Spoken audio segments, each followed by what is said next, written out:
The old mansion on the outskirts of the city has long lost its former luxury. Cracked brickwork, peeling paint on the windowsills, and a rusty gate that no longer closed. Here lived Mary, a 78-year-old woman who spent most of her days in a chair by the window, watching the world. Her husband died 10 years ago, the children moved away, the grandchildren rarely wrote. Her company included books, a radio, and a cat named Walter. Her house always smelled of vanilla, cinnamon, and something warm, homely. She loved baking, even with the pain in her hands. Sometimes she treated the neighborhood kids to cookies, but on the whole her days were similar to one another. One evening, as the sun was sinking below the horizon, there was a knock on the door. It was unexpected, no one came to her without warning. "Who's there?" she asked cautiously as she approached the door. "Delivery," a young male voice rang out. She squinted through the peephole. A guy in a green jacket with a delivery service logo was standing on the threshold. No more than 5. He had a paper bag in his hands. "I didn't order anything," she said sternly, but she opened the door a crack. The guy smiled. "Your address and last name are written here. Maybe someone sent you a gift." She frowned but took the bag. Inside was a box of fruit and a note, "I hope you like it." T.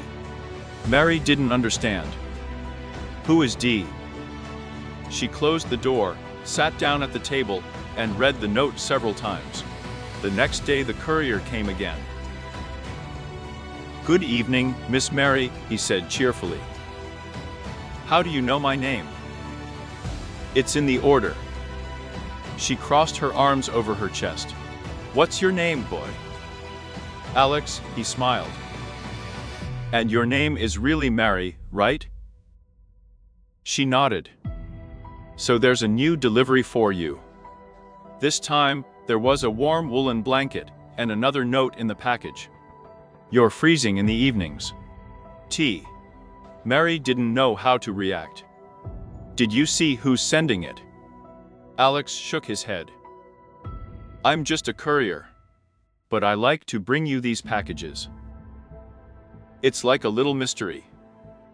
She looked at him thoughtfully. "Are you hungry, Alex?"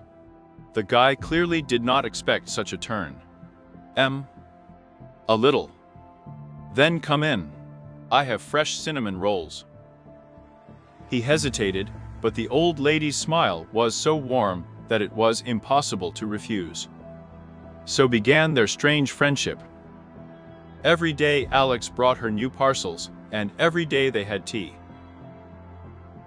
He talked about his life, about how he came to this city from a small village, how he moonlights as a deliveryman, dreams of saving up for his coffee shop. She listened, and for the first time in many years, felt that she had someone to talk to. But the mystery of the packages haunted her. 2 weeks later, she decided it was time to find out who this mysterious D was bringing a new package every day. Chocolates, an old book with yellowed pages, soft warm socks. All the gifts were thoughtful, as if whoever sent them knew her better than she did. But the mysterious D, he never revealed himself. Alex, coming with the next delivery, spent more and more time at her house. They drank tea with buns, chatted, laughed. Her house, for a long time filled only with the rustle of pages and the quiet purring of a cat, came to life again. One evening, when the snow was rushing outside the window, Mary looked at Alex and asked, "Aren't you tired of being just a courier?" He chuckled. "Of course I'm tired. But for now it's the only thing I have." "Nonsense," and you go to her. He shrugged his shoulders. "Did you have a dream, Miss Mary?" She froze for a moment, Of course there was. Once upon a time, she dreamed of traveling, seeing Paris, writing a book. But then there were children, worries, everyday life. And then loneliness. There was, she said softly. Alex looked at her thoughtfully. So it's time for both of us to change something. Since then, their conversations have become deeper. He told her about his fears, about how afraid he was of failing. She shared with him the stories of her youth, how she met her husband, how she laughed, loved, how she was afraid of the future, but still went ahead. "You are an amazing Miss Mary," he once said, looking into her eyes. She smiled. "Because you make me believe that I can deliver more." I felt the warmth spreading over my chest. He stayed longer than usual that day. They listened to old records, laughed, he even asked her to dance. Awkward, funny, but so alive. And suddenly she understood. With him, she feels young again. Feels like he's living again. Alex also began to notice that these meetings had become something more for him. He wanted to come not because of work, but simply because he was bored. But it was wrong. After all, she was older than him by a lifetime. And then something happened that changed everything. One day, when he brought her a mysterious package again, which turned out to be a small porcelain figurine, in the form of a couple holding hands, she suddenly said, "Alex, I think I know who this D. is," and the truth turned out to be much more unexpected than they could have imagined. Mary was sitting in her chair by the window, holding a porcelain figurine in her hands. Her fingers gently slid over the smooth surface, as if trying to unravel the mystery hidden in this small object. Alex, standing across from her, was watching her intently. "And who is it, Miss Mary?" She looked up and said softly, "I think it's you." There was silence in the room. Alex blinked and laughed, dumbfounded. "Me? No, not at all." "Then explain why you always bring them with such a smile. Why are you the only one who knows how I drink tea? Why do you always stay longer than necessary?" Alex froze. He really never thought that she would guess. He ran a hand through his hair, sat down opposite her, and sighed. "All right. It's true." Mary leaned forward, not taking her eyes off him. "Why did you do that?" "I do not know," he honestly admitted. "At first it was just an experiment. I wanted to see how I didn't even know. I was wondering if I could make someone happier." She smiled. "And?" He chuckled. "And then I started waiting. I started thinking about you, about your stories, about how you laugh at my stupid jokes. And suddenly I realized that I didn't want to come here because it was a job." Mary closed her eyes. "Alex, this is crazy." "I know," he said softly. She got up, went to the window, hugged herself. "You're too young. And you're too beautiful to be alone." She turned around slowly. "What do you mean by that?" He got up, stepped closer. "I think I've fallen in love with you, Miss Mary." She flinched, but didn't turn away. "This is wrong." "Why?" "Because it doesn't happen that way. Because people will say it's weird." "I don't care." He was so close. She felt the warmth of his breath, saw the sincerity in his eyes. "Alex, didn't you feel the same way?" Mary didn't know what to say. She knew it wasn't supposed to happen. That it's against all the rules. But when he gently touched her hand, she didn't pull it away. At that moment, she realized she was alive again. The room was quiet. Only the patter of rain on the glass, rare flashes, lightning illuminated the warm twilight. Mary stood by the window, still feeling Alex's touch on her arm. It was wrong. It was crazy. But why was her heart beating like it hadn't for years? Alex took another step, his fingers lightly touching her shoulder. "Tell me no," he whispered, "and I'll leave." She closed her eyes. No. She should say no. This is nonsense. It's not normal. But she was silent. Alex gently ran his hand over her cheek, his fingertips barely touching the skin. "You're so beautiful." His voice was filled with admiration, sincere, like a boy who saw the stars for the first time. Mary shuddered. "No, it's not scary, Alex." He gently turned her to him, looked into her eyes. She swallowed hard. "My body is not perfect. I'm not the way you see me." Alex smiled and gently took her hands in his. "To me, you are the most beautiful woman in this world." She felt her knees tremble. "Alex." Her voice broke. "Hush," he whispered, pulling her closer. "Let me show you how I see you." His lips softly touched her temple, then her cheek. He took his time.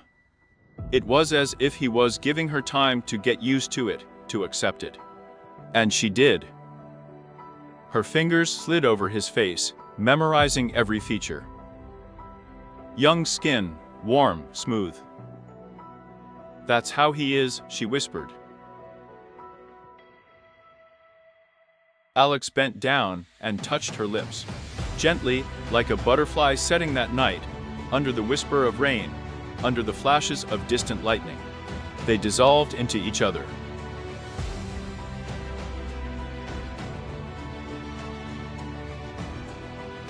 Without words, without a doubt, just two souls who found each other against all odds.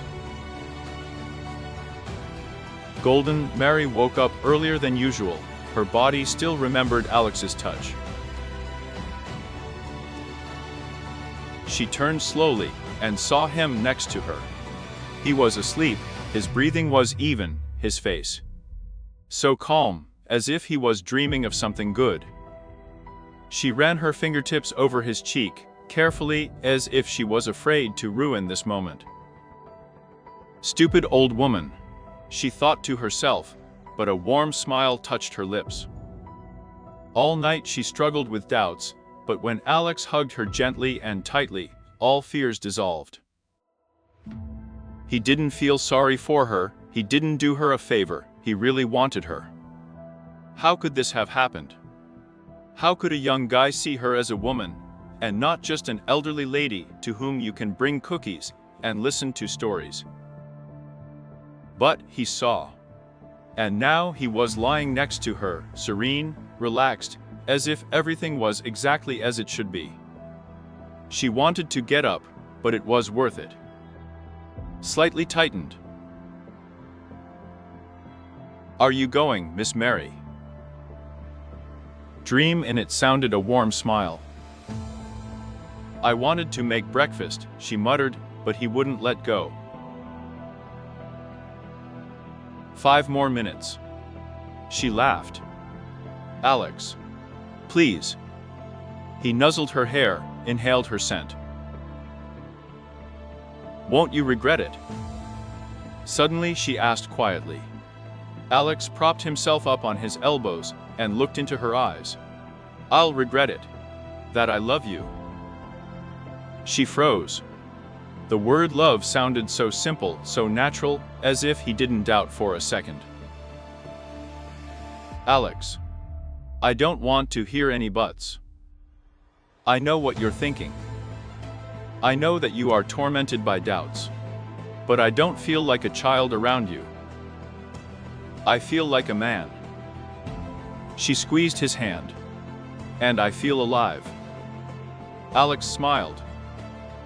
Then let's just be happy. And she allowed herself to believe it. Rumors spread around the area like the wind blowing dry leaves. The neighbors began to whisper. Did you see? This young courier is always with her. Maybe he's just helping her. Does it help? Don't make me laugh. I saw him leave her early in the morning. Mary felt eyes on her when she went to the store or just sat on the porch. Those who used to smile now turned away. Even an old friend, Mrs. Hudson, suddenly said, "This is indecent, Mary." Alex also faced condemnation. Colleagues in the warehouse were laughing. "Hey man, are you into old ladies then?" And on the move, he inserts his teeth before kissing. He clenched his fists but remained silent. He didn't care what anyone thought of him. But he was afraid that Mary would not stand it. She really has changed. It became quieter. Her laughter sounded less frequent. One evening, when they were sitting at her house, she suddenly said, "Alex, maybe we should stop." He felt his heart tremble. Why? She looked away. People are talking. I don't care about people. I care. The voice broke. I have lived a life full of decency, rules. And as a woman who decided to be happy. Mary closed her eyes. Alex, you're young. It will be easier for you to forget me than to fight it. He got up, walked over to her, knelt down. I'm not going to forget you. But, hush, he took her hands in his. I love you. And if someone can't accept it, that's their problem. She looked at him, and suddenly her eyes filled with tears. Aren't you afraid? Just one. He squeezed her hands. To lose you? Mary burst into tears, but there was something liberating in those tears. Alex held her close, stroking her hair. Let them whisper, let them condemn, he whispered. The main thing is that I have something, and I have you. And that evening, she realized, they will survive. Because their love was stronger. Several months have passed, but the conversations have not subsided. Some accepted their relationship, but most were still whispering behind their backs. Mary tried not to pay attention. She felt happy, and that was the most important thing. But one thought haunted her. One evening, when Alex was fixing a dripping faucet in the kitchen, she watched him and thought, what would happen if those who had long forgotten about her appeared only to divide the inheritance? People will say that Alex was with her for profit. But she knew the truth. He didn't ask her for anything. On the contrary, he always brought groceries, refused to take money for help around the house. But if something happens to her, he won't have anything left. The next day she went to the notary. Are you sure, Mrs. Clark? The lawyer raised his eyebrows. Your house, bills. All on him. Yes, she said firmly. You understand that? I understand. And this is my decision. A week later, the documents were issued. She didn't tell Alex right away. But one evening, over a cup of tea, she took out a folder and handed it to him. What is it? Open it.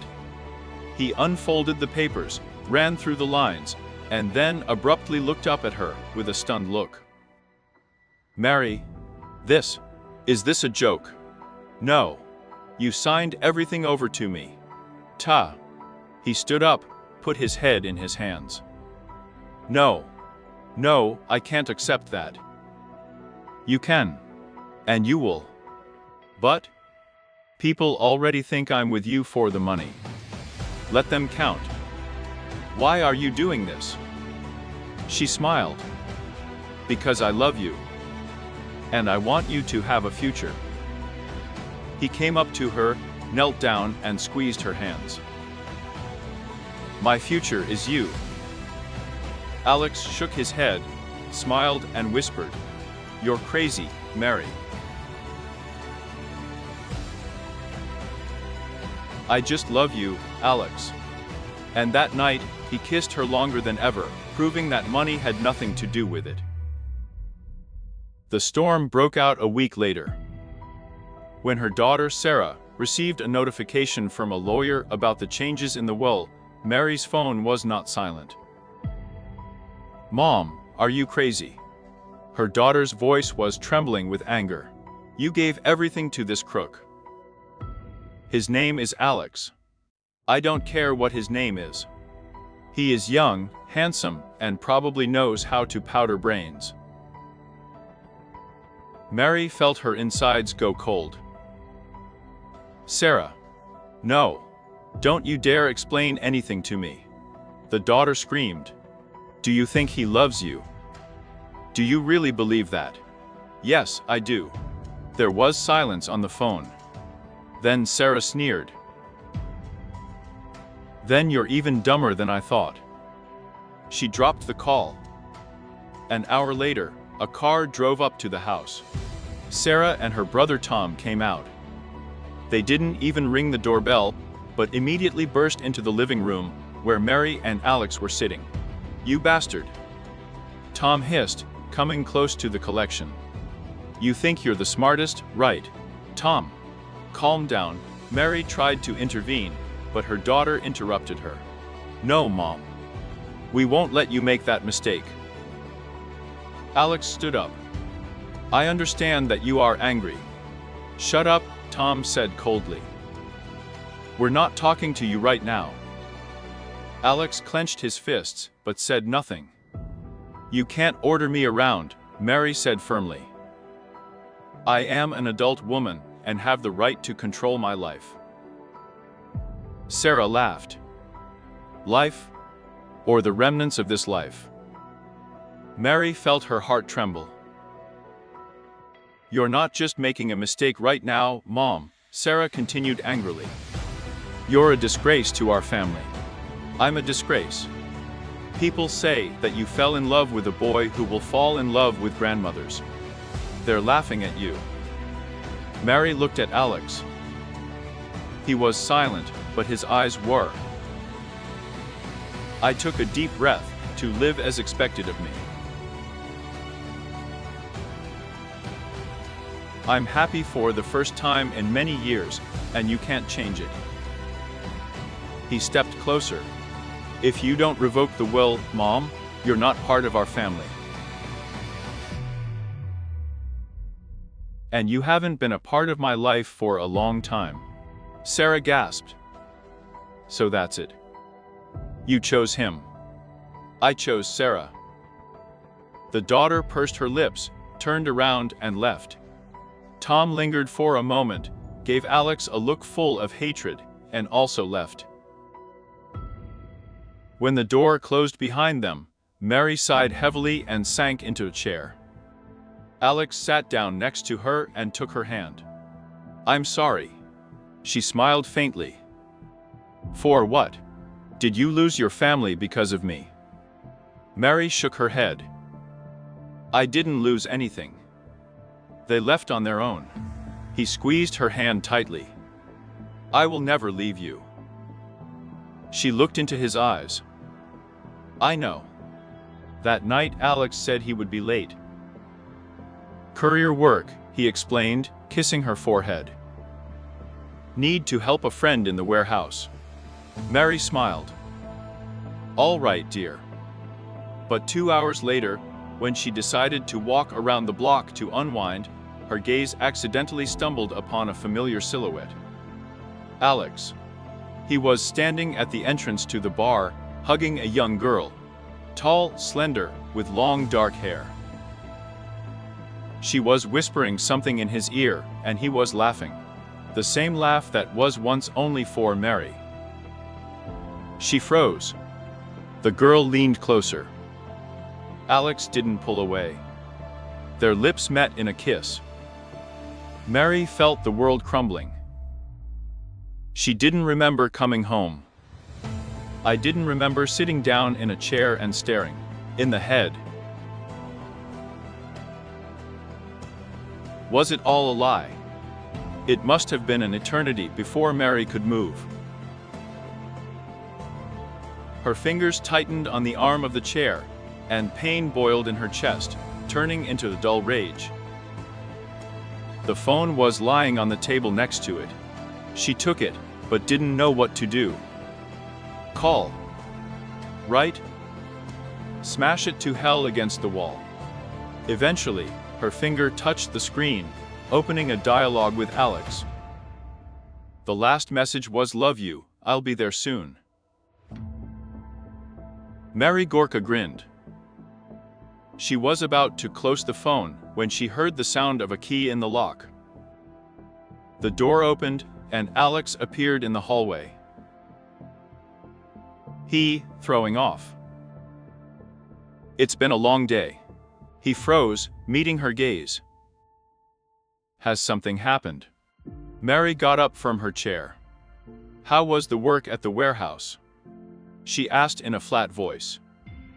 Alex hesitated for a second with the answer, but quickly smiled. "It's all right. I'm really tired." She took a step toward him. "And what was the name of the warehouse?" The smile faded from his face. Alex froze, then frowned. "What's Mary talking about?" There was a slight strain in his voice. She took a step forward. The light from the corridor fell on the face, emphasizing the pallor.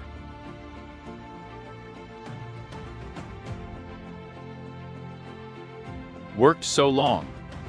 Her voice remained calm, but inside everything was boiling. Alex looked away. For a split second, but it was enough. "He's never been a good liar." "Yes, it doesn't matter. A friend asked for help. I didn't remember the name." "Really?" She narrowed her eyes. "Because it was on 3rd Avenue 2 hours ago, and didn't seem to be working at all." He tensed like a dog caught in a trap. "Have you been following me?" His voice became harsh. Alex grinned. "I accidentally saw her with long dark hair."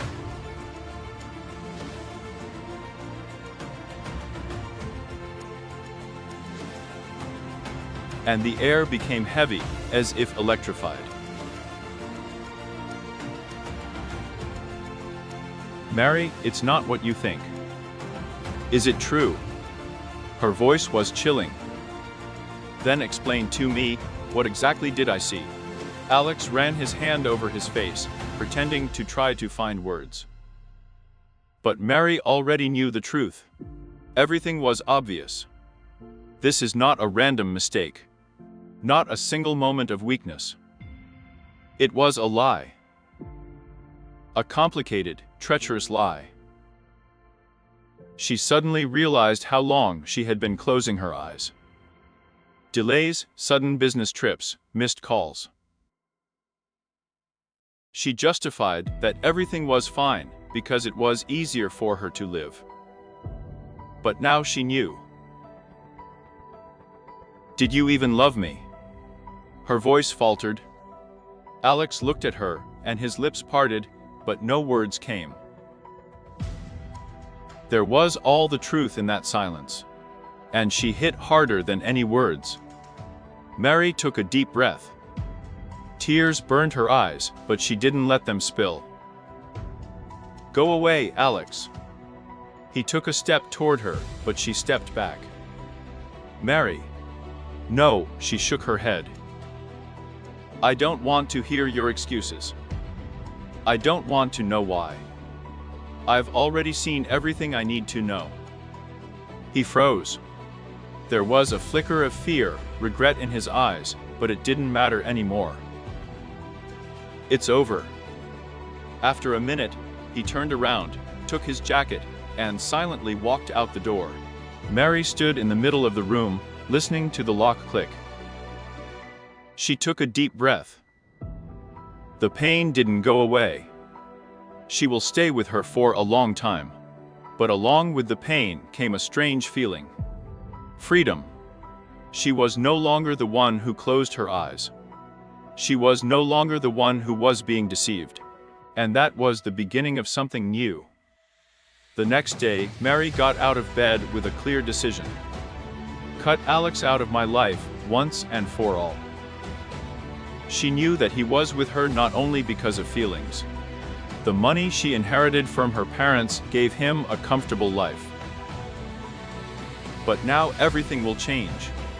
She called her lawyer and made an appointment. Within an hour, Alex was removed from her will. He wasn't supposed to have anything else. No house, no car, the poverty he was used to having access to. But she didn't stop there. While the lawyer was working with the documents, Mary began to dig into their finances. And soon I found what I was looking for. Alex took money from the account without her knowledge, issued loans using her name. He wasn't just stealing. On the same day, she went to the police, filed a fraud report, handed over all the documents and statements. "We'll look into it, Miss Carter," the detective assured her, nodding. "You have enough evidence." She left the station with a sense of relief. That was the end. But not for her, for him. Alex didn't just lose her. Soon he could lose his freedom.